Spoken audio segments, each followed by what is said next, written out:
This is Aaron Levine, LG Insurance, with another episode of the And Insurance podcast. But today, we're going to try to avoid the insurance conversation. We might mix it in a little bit, put Ryan in the hot seat, but we're really going to focus on community. It's really, one of our pillars to our business is community. It's also information, education, and entertainment. So we're kind of bringing a lot of that to you. But Ryan Zacharczyk from Zynergy Retirement Planning. Is there planning in there or just Zynergy Retirement? Zynergy Retirement Planning. Zynergy Retirement. There we go. I know a few things. But I really want to talk to you more about your foundation, your nonprofit, Zynergy Cares, which is a nonprofit that I've supported personally and professionally because you guys do amazing things. And I just wanted to highlight what you do there and not hit you up so much on what the stock market is doing right now. Right this second.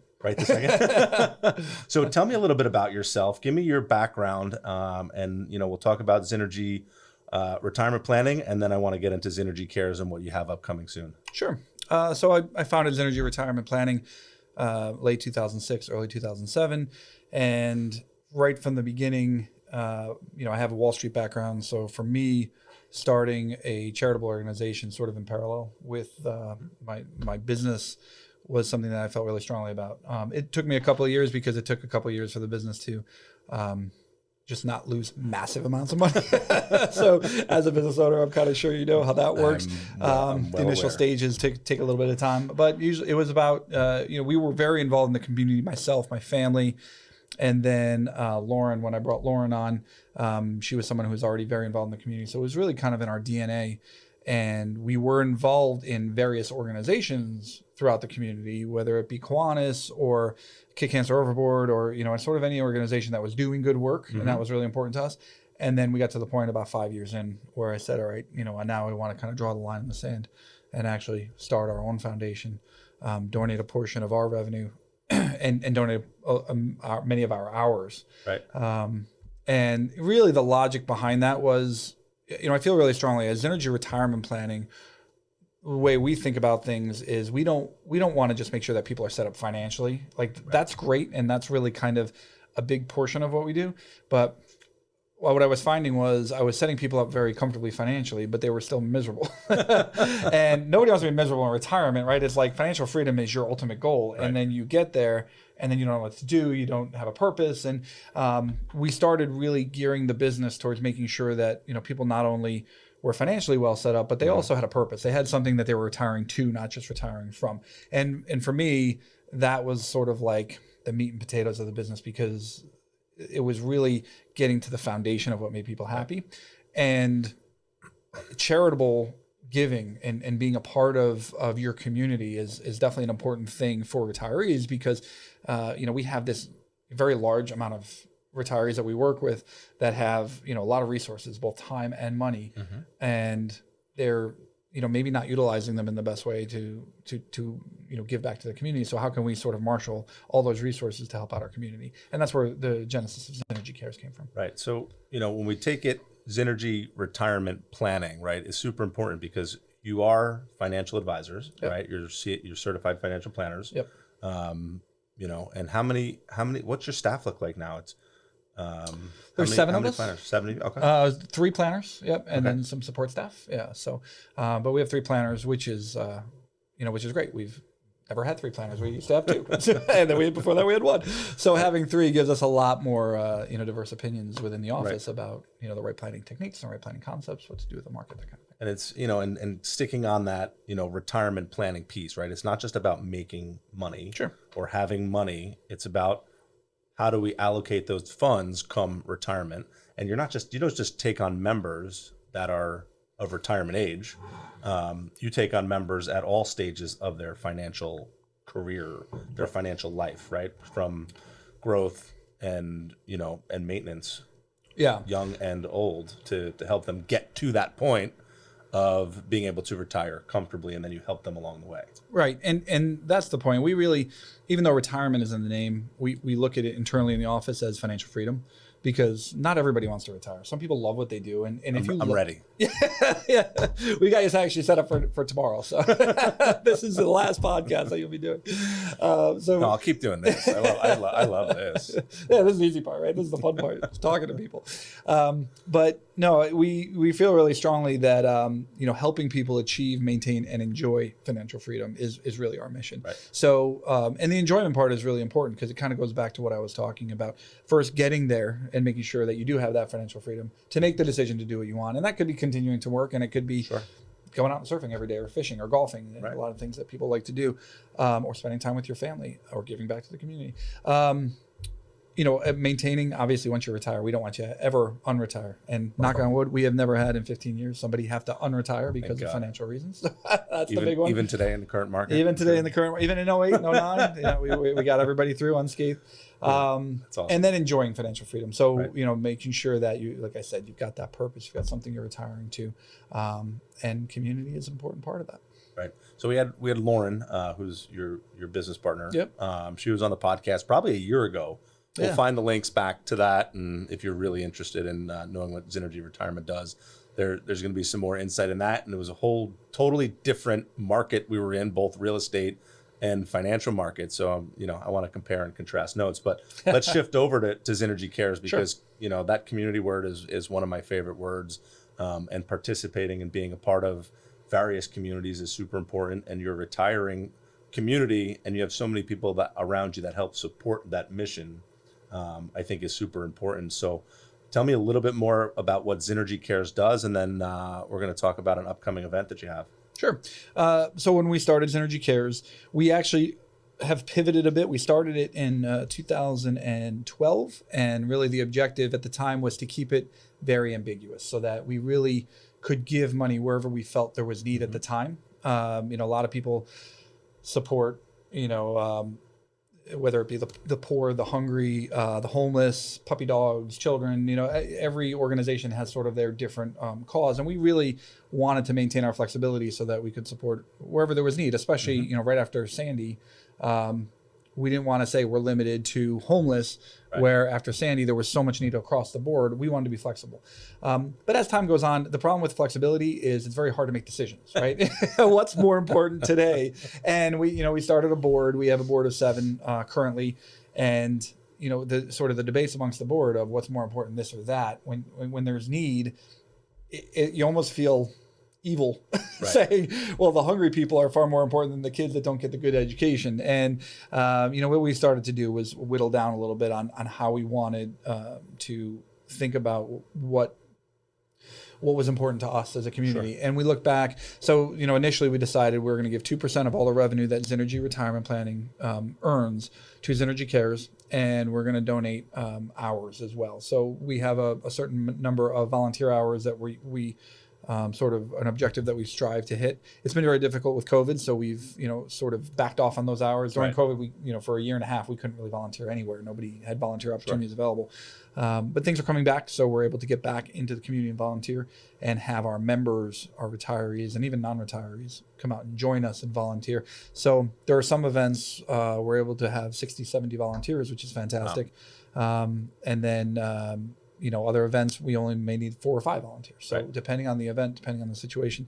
So we don't want it to be just about money. We do want it to be about being out there and giving and being part of that, sort of that good, and helping people within the community, and actually, experiencing what these people are going through. So like going to Fulfill and helping people that, can't even afford to put food on the table, and actually seeing it makes it certainly more visceral to you when you're going out and either raising money or trying to get other volunteers to help you out. And as the evolution has come along over the last maybe 4 years, we've really sort of whittled down to helping children in the community. So that's really now become our mission, is both volunteer opportunities and financial philanthropy for children in the community. So in my, with my board experience with being on the board of Fulfill, Food Bank of Monmouth and Ocean County, and you guys support Fulfill, and Lauren and I are working on maybe a volunteer day or 2 at Fulfill in the warehouse. Yeah. Right. Children are very popular for people to make donations and work towards, right? We care about our kids. The unseen population that needs a lot of help is the senior community. a lot of these seniors that are in buildings don't have transportation, they have trouble getting food, and they have trouble speaking up for themselves. So we've seen that population really starting to take off with, obviously their need, right? With where inflation is today, a dozen eggs is, $10 now, where a year ago it was $4. Yeah, and forget about the bacon with that egg. I mean, my wife didn't buy bacon the other day. I'm like, what's going on here? She's like, it was already $400 and I only have 3 bags worth of groceries. So right. It's one of those things that it makes it even more difficult for families to put food on the table. Sure. The heart of the pandemic, everybody got checks from the federal government. Congress, sent out significant money. People were able to buy food, do whatever they had to do with it. Right now, an endemic, with this inflationary time that we're in, the need for food is actually greater than it was in the heart of the pandemic when people weren't working. So our need is significantly up at Fulfill. State budget of New Jersey just passed last week or 2 weeks ago, or whenever it passed recently, and at the beginning of July or late June. There's going to be some good money coming into the food banking system in the state of New Jersey, which is great to help out because everybody understands the need is there. So that's my plug for Fulfill. Yeah. But people needing food is always a priority of mine, and always has been growing up. My dad was always, oh, you want to put your name on a building? No, I want to feed the hungry people that are coming into the building. Right. Right. Like it was never about naming rights. And I think there's a shift in naming rights culturally, where the younger generations aren't into naming buildings after themselves. Sure. So there's going to be an interesting shift when all those contracts of building names run out in the next 10 years to see what actually happens with that. But anyway, you have an event coming up, a fundraising event on September 29th at Jumping Brook Country Club, right? Yep. Same place, September 29th, Thursday. It's a Zynergy Cares poker tournament. So tell me about that. Yeah, we started about, I guess it's 6 years ago now. It's our 6th annual Zynergy Cares poker tournament. And it's our big fundraiser for the year. And, we wanted to, one of the things that always frustrated me about other organizations was these, minor, small, but regular little fundraisers that they would do. So we're going to raise $150 here, and we're going to raise, $800 here. And you just have to do things constantly and ask everybody on your board or everybody that's involved with your organization to sell. Never wanted to do that.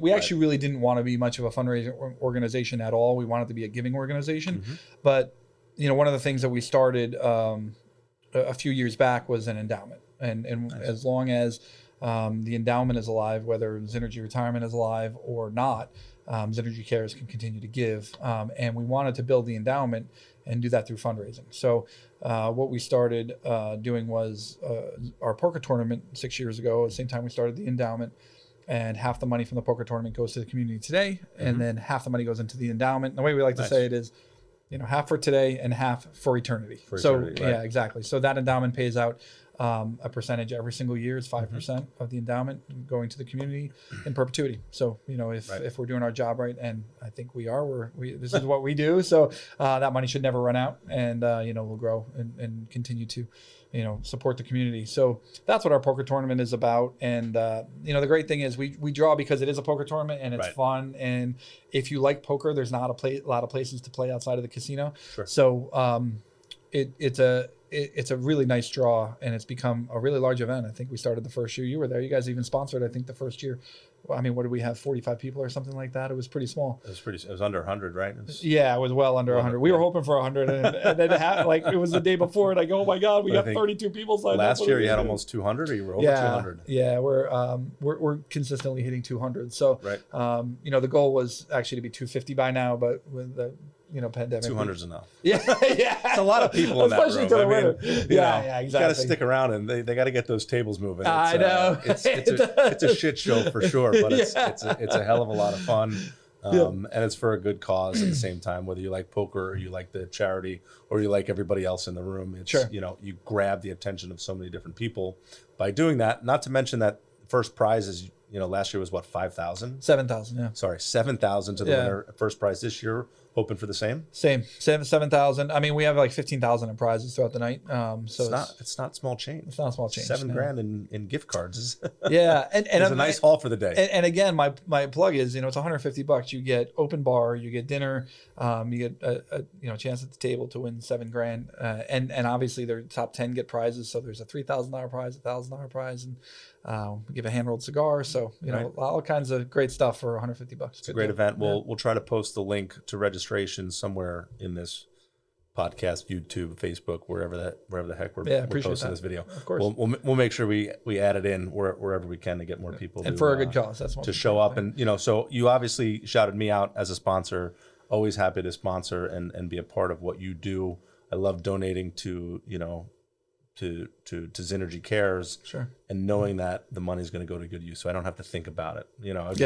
I make my donations. Everyone's like, "Oh, why don't you start a foundation?" I'm like, "Yeah, I don't want to. Other people have great foundations, and there's great charities around. I don't need to be, worrying about raising more money to just send out to the same people again. I'm going to help people donate to the right places. Sure. So what else do we have going on for Zynergy Cares throughout the year? We're struggling still with volunteer events. We did the New Jersey Marathon, which was one of our biggest volunteer events, and we would use about 70 volunteers for that. We think that may not be around anymore, so we're not sure. It hasn't been around since pre-COVID, and it doesn't look like it's going to be back. But we would support a water station and have 70 volunteers handing out water. There was a rumor of November or something that they're doing something. From your lips, my friend, I hope so, because it was a great volunteer event for us, and we were able to raise money for Kick Cancer Overboard, and it was just not only a good time, but all for a great cause. Sure. So we definitely would like to do that again. But for the last year and a half, we've been mostly a check writing organization of getting money out.